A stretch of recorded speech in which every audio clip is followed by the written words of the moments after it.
तो Conor McGregor ने UFC के वेल्टरवेट चैंपियन जैक डेला मेडलिना के सपोर्ट में उनको एक मैसेज भेजा है और उनका ऐसा कहना है कि इस्लाम महाजेव अपनी बेस्ट परफॉर्मिंग एबिलिटीज पर भी एक बैकपैक से ज्यादा कुछ नहीं है, एक बैकपैक ऑफ अ फाइटर है। बेसिकली कॉनर मैग्रेगर ने जैक डेला मेडलिना को एक सपोर्ट में मैसेज भेजा और उनका ऐसा कहना है कि अगर वो पेशेंस के साथ इस फाइट में जाएंगे तो वो इस्लाम महाजेव को राउंड 5 के अंदर ही फिनिश कर देंगे। तो बहुत सारी चीजें यहाँ पर इस मैसेज के बाद कही जा रही है। जैक डेला मेडलिना ने इसका अच्छा रिस्पॉन्ड किया है। इस्लाम महाजेव के अगेंस्ट जो कॉनर ने चीजें बोली है, क्या वो सही है गलत है, सारी चीजों के बारे में इस वीडियो के अंदर डिस्कस करेंगे। लेकिन उससे पहले आपसे वीडियो को लाइक कर देना, चैनल को सब्सक्राइब कर देना यूएफसी कॉम्बैट स्पोर्ट्स का ऐसा ही कंटेंट हिंदी में एंजॉय करने के लिए। अब भाइयों मुझे यहाँ पर कॉनर मैग्रेगर का बिल्कुल भी समझ नहीं आता। एक टाइम पर ये इस्लाम के सपोर्ट में भी ट्वीट डाल देता है, क्योंकि जब इस्लाम यहाँ पर अपने टाइटल डिफेंसेस करके निकले थे तो उसके बाद यहाँ पर कॉनर मैग्रेगर ने इस्लाम को प्रेज करते हुए भी ट्वीट्स डाले थे और अब यहाँ पे जैक डेला मेडलिना को पूरा सपोर्ट मिल चुका है कॉनर मैग्रेगर का। अगर आप सबको नहीं पता है तो जैक डेला मेडलिना को एक डीएम करा है कॉनर मैग्रेगर ने और उसके अंदर उन्होंने बहुत सारी चीजें बोली है। उनका ऐसा कहना है कि इस्लाम महाजेव पे कोई फिनिशिंग एबिलिटी या फिनिशिंग कैपेबिलिटीज नहीं है, पोजिशनल अवेयरनेस नहीं है उतनी ज्यादा, और उसके हिसाब से उनका ऐसा मानना है कि जैक डेला मेडलिना अपनी स्ट्राइकिंग में पेशेंस रखेंगे और फेरोसिटी के साथ जाएंगे तो डेफिनेटली इस फाइट को 5 राउंड के अंदर इस्लाम महाजेव को वेल्टरवेट डिवीजन में फिनिश कर देंगे। और तो और यहाँ पर कॉनर मैग्रेगर ने लाइट वेट से वेल्टरवेट जाने का भी यहाँ पर चीज के बारे में मेंशन करा और उनका ऐसा कहना है बेसिकली कि वेल्टरवेट पे इस्लाम महाजेव को हराना बहुत ज्यादा पॉसिबल है, ऐसा यहाँ पे कॉनर मैग्रेगर का कहना है। तो भाइयों अब यहाँ पर एक एक चीज करके डिस्कस करते हैं कि क्या सच में यहाँ पर एक बैकपैक है या कॉनर मैग्रेगर ने जो एनालिसिस बताई है इस्लाम महाजेव की वो सही तरीके से है कि नहीं। तो देखिए सबसे ज्यादा चीज है कि हाँ जो वेल्टरवेट वाली बात बोली जा रही है कि वो एक बार को फैक्टर हो सकता है कि वेल्टरवेट में इस्लाम महाजेव के पास एक्सपीरियंस नहीं है, फर्स्ट फाइट ही होने वाली है वेल्टरवेट डिवीजन में, नया मसल एक्स्ट्रा वेट कैरी करके वो किस तरीके से परफॉर्म करेंगे हमें नहीं पता, जबकि हमें पता है कि वो डिसेंट परफॉर्मेंस ही निकल के आएगी, उतना बड़ा फैक्टर नहीं होगा, बट स्टिल हम उसको एक बार को कंसिडर कर लेते हैं। लेकिन इसके अलावा जो कॉनर मैग्रेगर ने यहाँ पर चीजें बोली है मैं उससे पर्सनली अग्री नहीं करता हूँ। एक बैकपैक बोला है, अब बैकपैक किस फाइटर को बोला जाता है, उन फाइटर्स को बेसिकली बैकपैक टर्म दिया जाता है जो फाइटर्स यहाँ पर बहुत ज्यादा पोजीशन एडवांस नहीं कर पाते ग्राउंड पे, वो सामने वाले अपोनेंट को यहाँ पर बेसिकली कंट्रोल तो कर लेते हैं, ग्राउंड पे लेके तो चले जाते हैं, बट कोई बहुत ज्यादा पोजीशन एडवांस करके फाइट फिनिश नहीं कर पाते, या फिर बैक अगर होल्ड कर लेते तो वहां से चोक वगैरह या साइड कंट्रोल वगैरह पे नहीं जा पाते, उन फाइटर्स को बैकपैक बोला जाता है। एल्जमिन स्टर्लिंग अपने आप को एक proud backpack of a fighter बोलता है, क्योंकि आपने देखा कि एल्जमिन स्टर्लिंग भी जब बैंटम वेट में किसी भी फाइटर की बैक ले लेता था, पीटर यान वाली सेकंड फाइट में देखो तो उसको छुड़ा पाना बहुत ज्यादा मुश्किल होता है, तो इसलिए बैकपैक बोला जाता है। आप देखते हो बैकपैक किसी के पीठ पे भी आता है तो उसी से इस टर्म का रेफरेंस दिया जाता है। तो इस्लाम महाजेव एक बैकपैक फाइटर है, इससे मैं बिल्कुल भी अग्री नहीं करता हूं, क्योंकि आप इस्लाम महाजेव का ग्राउंड गेम देखोगे वो कभी भी स्टॉलिंग वाला ग्राउंड गेम था ही नहीं। उसके अंदर आप देखते हो जब भी वो ग्राउंड पे लेके जाते हैं वो हमेशा एक अग्रेसर होते हैं,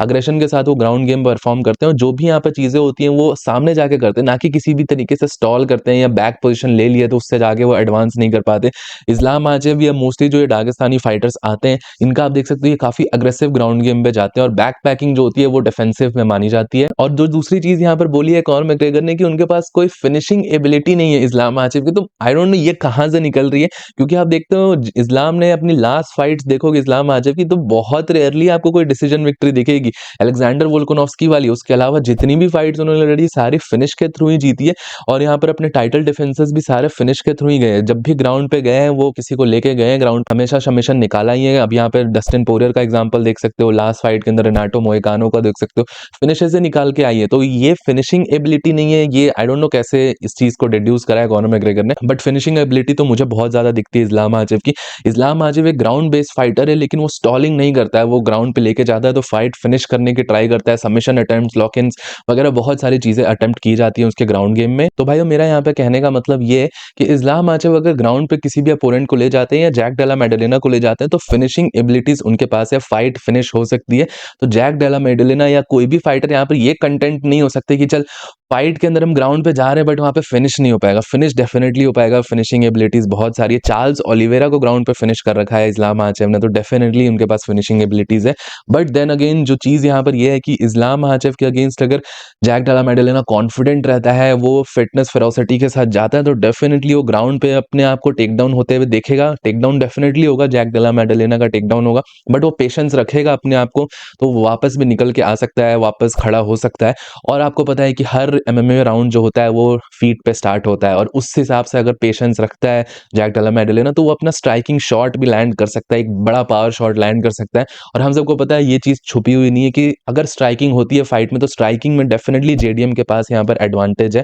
जो कि वो एक्सप्लॉइट कर सकता है। अगर जेडीएम का जो विनिंग मेथड वो यही है कि वो ओवरवेल्म ना हो जाए, ग्रैपलिंग रेसलिंग से ओवरवेल्म ना हो जाए। इस्लाम माचेव और जो दागिस्तानी फाइटर्स होते हैं, उनके विनिंग मेथड सबसे ज्यादा यही होता है कि वो फर्स्ट राउंड सेकंड राउंड में ग्रैपलिंग से इतना ज्यादा ओवरवेल्म कर देते हैं, सामने वाले अपोनेंट का दिमाग ओवर प्रोसेस करने लग जाता है हर चीज को। वो टेक डाउन और टेक डाउन के फेंट्स को भी इतना एक्सेसिवली रिएक्ट करते हैं उससे, तो वो अपनी स्ट्राइकिंग करना, अपना गेम प्लान फॉलो करना भूल जाते हैं। वो फिर कैचअप खेलने लग जाते हैं दागिस्तानी फाइटर से, और ये प्रॉब्लम हो सकती है। और इसी के हिसाब से मुझे लगता है मैग्रेगर ने यहाँ पर हिंट करा था कि आप पेशेंस के साथ खेल सकते हो। ये यहाँ पर डेफिनेटली रहेगा। फर्स्ट राउंड में टेक डाउन हो भी जाता है, पूरा राउंड कंट्रोल भी हो जाता है, सेकंड राउंड भी कंट्रोल हो जाता है, बट स्टिल अगर जैक डेला मेडेलियन जो प्रिपरेशन करके आएगा, जो अगर उसने जो स्ट्राइकिंग सोच रखी है, जो उसने गेम प्लान सोच रखा है, अगर वो फॉलो करता है, तो डेफिनेटली उसके फेवर में भी फाइट जा सकती है। सिमिलर तरीके से अलेक्जेंडर वोल्कानोव्स्की ने फर्स्ट फाइट में करा था, वो प्रिपेयर्ड था टेकडाउन्स के लिए, वो टेकडाउन हुआ भी, बट उसको पता था कि कैसे वापस उठना है, किस तरीके से जाना है।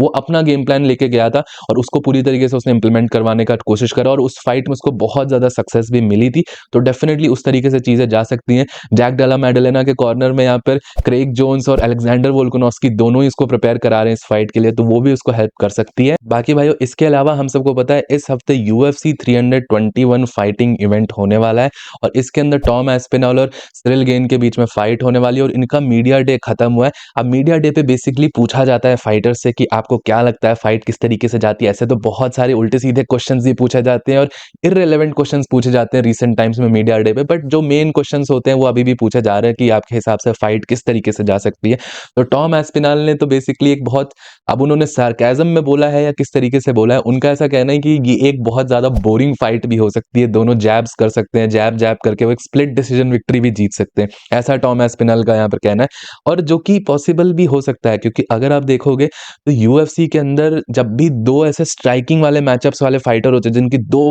बहुत उम्दा स्ट्राइकिंग होती है, तो यूजुअली मैचअप्स बोरिंग भी निकल के आते हैं, बहुत एक्साइटिंग भी निकल के आ सकते हैं, बट बोरिंग भी होते हैं। तो ऐसा पॉसिबिलिटी हो सकती है कि ये दोनों इतने ज़्यादा कॉन्शियस हो जाएं एक दूसरे की स्ट्राइकिंग को लेके कि ये बहुत ही ज़्यादा, आप समझ सकते हो, ऐसे बहुत एक दूसरे को कॉन्शियस होकर फाइट करें और ज़्यादा अटेम्प्ट्स ना करें, बहुत ज़्यादा हेजिटेंट रहे एक दूसरे को अटैक करने में, तो उस तरीके की फाइट भी ये निकल के आ सकती है। एक फॉर्मल एग्जांपल ले सकते हो, हैवीवेट डिवीजन में जब फ्रांसिस एंगानू और डेरिक लुइस की फाइट हुई थी, दोनों ही नॉकआउट पावर्स वाले जाने जाते थे, और इनकी ब्रांडिंग इस फाइट की इस तरीके की हुई थी कि किस तरीके की फाइट होगी, एक दूसरे के अंदर नॉकआउट्स होंगे, बहुत वायलेंट फाइट देखने को मिलेगी। बट फाइट एक्चुअल में फ्रांसिस एंगानू और डेरिक लुइस की one of the worst fights मानी जाती है यूएफसी की, तो उस तरीके की पॉसिबिलिटी भी यहाँ पर हिंट करी है टॉम एस्पिनॉल ने। बाकी फाइट मुझे लगता है कि उस तरीके की नहीं होगी, थोड़े बहुत अटेम्प्ट्स वगैरह तो होंगे ही, और फाइट यहाँ पे फिनिश भी हो सकती है, सिरिल गेन को यहाँ पे फिनिश भी कर सकता है टॉम एस्पिनॉल, वो भी पॉसिबिलिटी निकल के आ सकती है। बाकी भाई उस सिरिल गेन के अंदर यहाँ पर काफी सारी इंप्रूवमेंट्स देखने को मिल रही है। अब मैं सिरिल गेन को सपोर्ट करता हूँ इसलिए नहीं बोल रहा है सारी चीजें, जो यहाँ पर मीडिया डे के बाद जो फाइटर फोटोग्राफ्स निकल के आई उसमें फिजिक भी काफी ज्यादा इंप्रूव दिख रही है सिरिल गेन की। अब एक्चुअल फाइट डे का वेट कितना होता है, क्या वेट इंक्रीज करा है या मसल मास पुट ऑन करा है सिरिल गेन ने, ये देखने वाली चीज होगी। लेकिन डेफिनेटली फिजिक इंप्रूवमेंट यहाँ पे सिरिल गेन की बहुत ज्यादा दिख रही है 2022-23 वाली फिजिक से जो कंपेयर कर रहे हैं। विजिबल एब्स, विजिबल स्ट्रक्चर बड़ा दिख रहा है यहाँ पे सिरिल गेन का। और कंसिडरिंग भाइयों एक बार को आप फाइटिंग हटा के भी देखोगे तो सिरिल गेन की फिजिक बहुत ज्यादा इंप्रेसिव है। अब ऑब्वियसली और भी फाइटर्स हैं लाइटर वेट डिविजन में जिनकी और श्रेडेड फिजिक है, बट कंसिडरिंग की Ciryl Gane heavyweight division का फाइटर होकर इतनी एस्थेटिक और इतनी ऐसे basically video games type physique लगती है उसकी, तो काफी इंप्रेसिव फिजिक लेके आ रहा है। इंप्रूवमेंट्स डेफिनेटली दिख रही है फिटनेस वाइज। अब स्किल वाइज कितनी इंप्रूवमेंट करी है, टेक डाउन डिफेंस कितना इंप्रूव हुआ है, उसकी जो ब्लंडर करने वाली जो मिस्टेक्स है, प्रेशर हैंडलिंग कितनी इंप्रूव हुई है सिरिल गेन की, सारी चीजें फाइट में पता चलेंगी हम सबको। बाकी आप सबका क्या प्रेडिक्शन है इस फाइट के ऊपर मुझे नीचे कॉमेंट सेक्शन में जरूर बताइएगा। टिल देन वीडियो पसंद आया हो तो प्लीज वीडियो को लाइक, चैनल को सब्सक्राइब कर दीजिएगा। मिलता हूं आप सबको नेक्स्ट वीडियो में अगले अपडेट के साथ। Bye bye.